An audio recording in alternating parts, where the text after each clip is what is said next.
All right, what is going on, everyone? Welcome back to the channel. I hope you're having an amazing day. Guys, make sure you're following our social media, Instagram and Facebook. We're posting up a lot of cool stuff when they get in the store. Post on the story, regular posts, guys. We're shouting out some really cool products that we get in. Of course, if you haven't seen Geek Crack, we've got the Elastomer Bellows Shads, as well as the little Q bombs, the little hairy balls. So definitely keep up with all we're doing there. Subscribe to the channel if you're new and enjoy this content. Leave a like on it. Definitely helps us in the algorithm here on YouTube if you comment as well. Today's video, we're going to be talking about one of my favorite techniques overall here in the springtime. Waters are getting warmer. That normal A-rig bite isn't going as well as it used to be in the wintertime when the fish were focused on balls of shad, whether they were threadfin or smaller, smaller gizzard shad. Now we're starting to move into the time period where everything's starting to get a little frisky. It is the season of love. All the fish, the bass especially, going up on beds, bluegill going to pester them. And this is one way I love to target these fish. Pro fishermen can't use this technique on tour, but this technique here allows me to get so many more bites in the springtime, especially in the springtime funk. There's always that time period. It's about 2 or 3 weeks right before those fish really get up on the bank doing their thing. And this is one way to really entice them into eating. It's definitely not it's not a technique that a lot of people talk about, and it's one technique that I absolutely love to do. A couple people that have come in store, I've told them about it, and they've had some pretty good success on it as well. So today's technique that we're going to be talking about is going to be specific springtime A-rigging or umbrella rigging. Now, there's going to be a lot of differences between this A-rig here and my traditional A-rig that I normally use in the wintertime or in the fall time. Typically, during those times, I'm imitating shad. And we've already talked about bluegill are coming up, all your gills, your red ears, your copper nose, your just normal bluegill, crappie even get up there and pester the bass time to time. And we're going to be really focusing on a bluegill imitation in today's video. So let's go ahead and just start building this whole rig here. This is just a Umbrella 5-wire rig. Now, depending on what your water clarity is, depending on a whole lot of different factors, you can choose from many different A-rigs.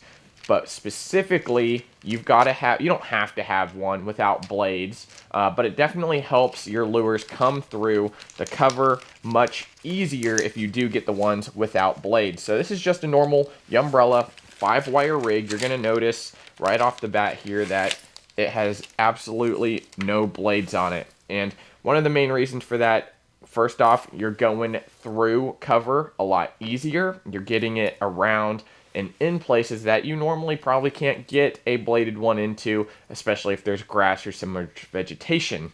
Now, there's a lot of different sizes I like to use. Typically, this 5-wire rig is going to be a standard size I kind of will start with.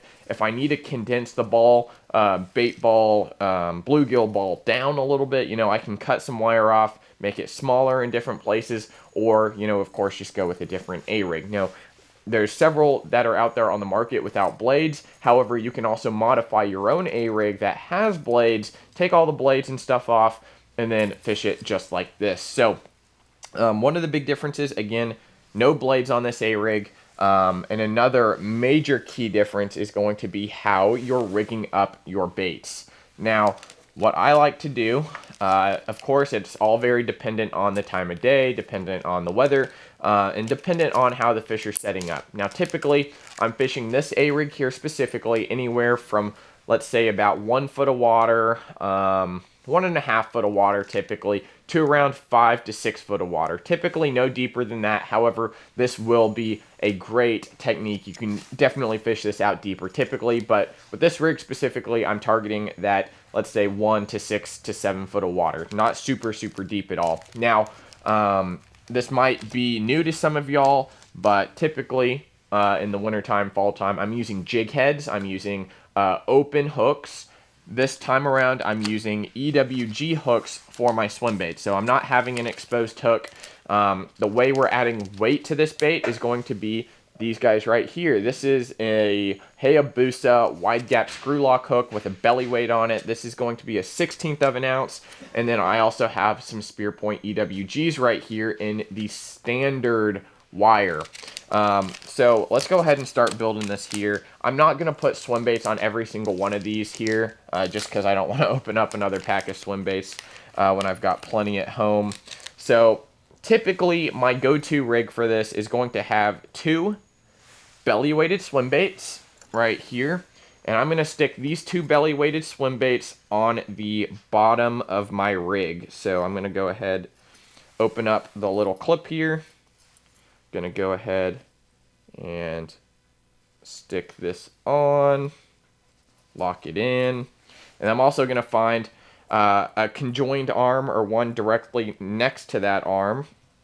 It doesn't have to be, the rig doesn't have to look perfect every single time. Most of the time the fish don't pay attention to the head anyway, so it doesn't matter. I really like these. You can use normal EWG weighted hooks, and they work just fine. I like the screw lock versions. It helps the plastic move out of the way a lot easier.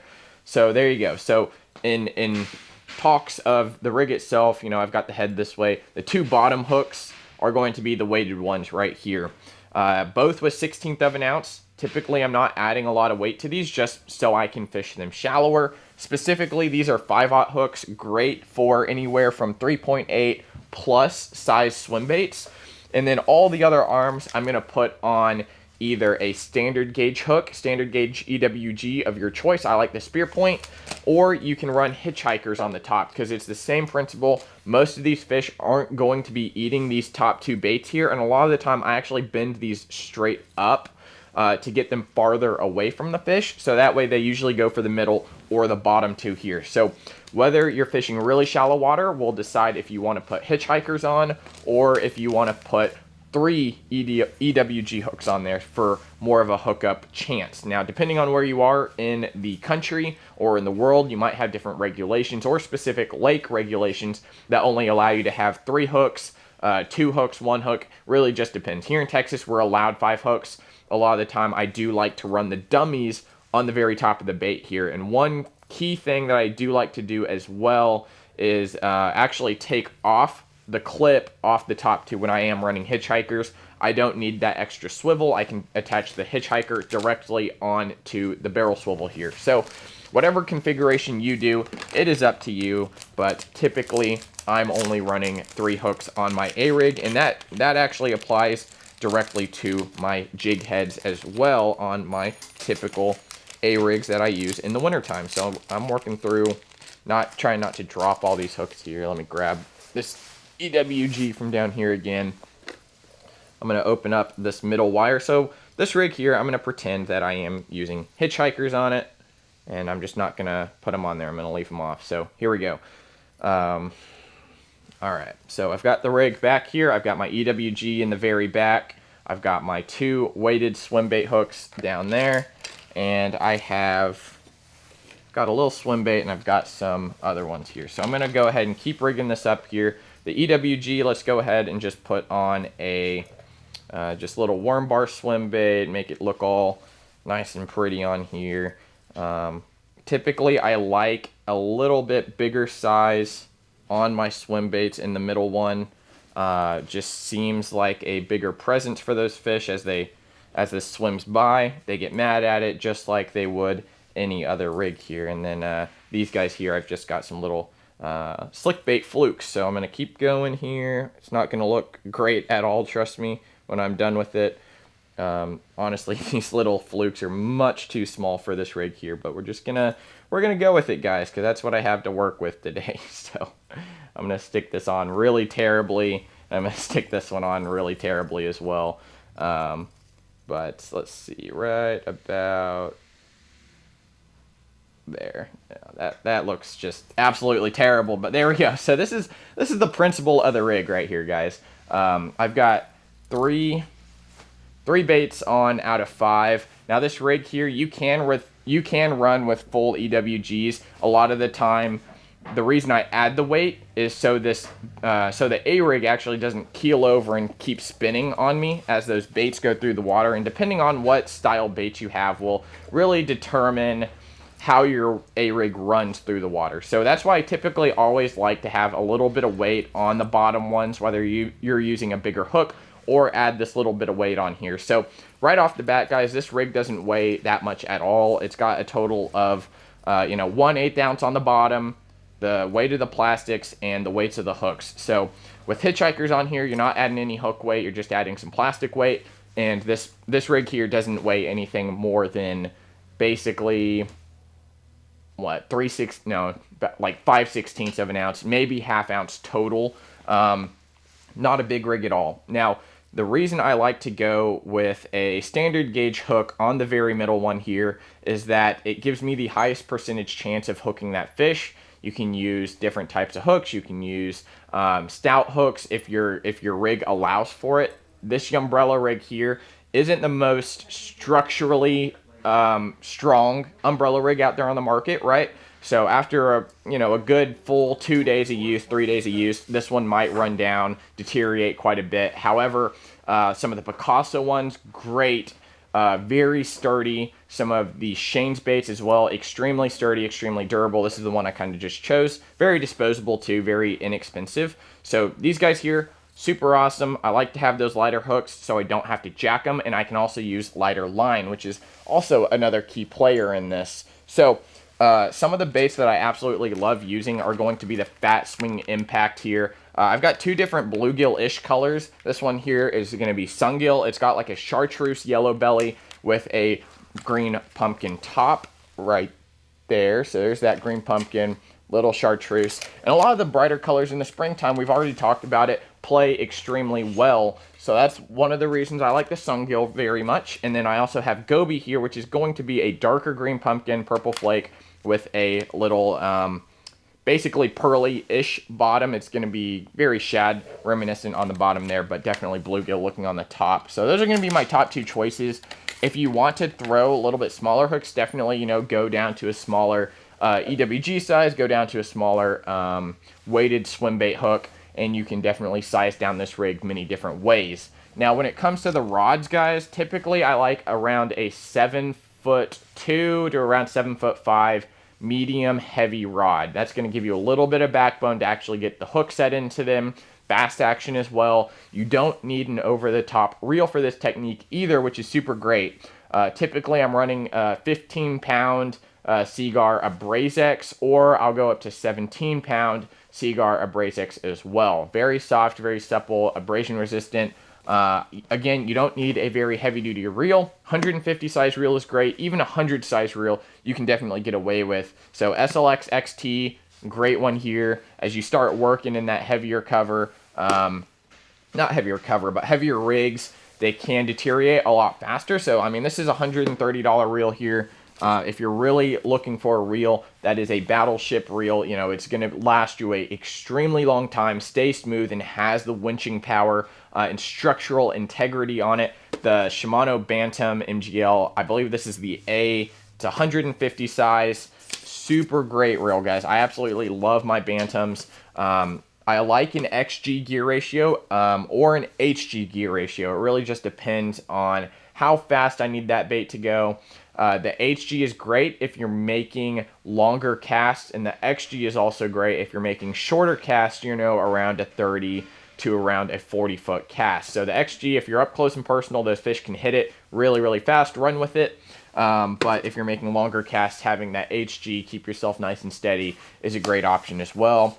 In the Daiwa lineup, guys, the SVTW 103, extremely durable reel, easy casting, easily tunable in terms of different styles of baits that you want to throw. If you want to switch to like cranking or something like that, you can easily do that.